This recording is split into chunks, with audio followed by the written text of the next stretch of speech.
So mga tol, bukas na po natin makikita po ang bigating laban sa pambato po ng Golden Boy Promotion Oscar de la Hoya, ang knockout artist po na si Ryan Garcia versus sa WBA Lightweight World Champion Rolly Romero.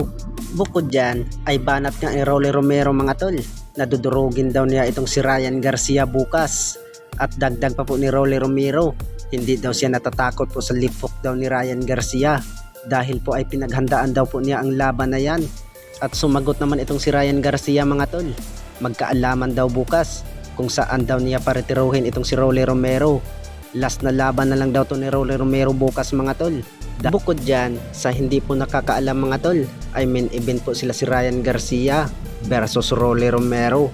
At undercard naman mga tol, ang WBO Junior Welterweight World Champion Teofimo Lopez versus Arnold Barbosa at Devin Haney versus Jose Ramirez. At marami ding nagsasabi mga tol na delikado daw itong si Devin Haney bukas sa laban nila ni Jose Ramirez dahil ay may pamatay na suntok daw itong si Jose Ramirez.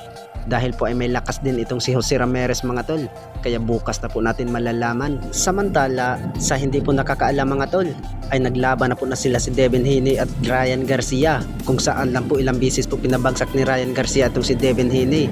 Ay kung pareho silang manalo bukas sa laban nila mga tol, ay magkaroon po na sila ng rematch. Sa ngayon ay nagbigay po ng prediction po ang 2 Division Undisputed Terence Crawford sa laban nila ni Ryan Garcia, Teofimo Lopez, Devin Haney. Ay banat po ni Terence Crawford mga tol na ang mananalo daw sa Ryan Garcia versus Rolly Romero ay si Ryan Garcia, at Devin Haney versus Jose Ramirez ay manalo daw itong si Devin Haney, at Arnold Barbosa versus Teofimo Lopez ay mananalo daw itong si Teofimo Lopez. Ano kaya sa tingin niyo mga tol?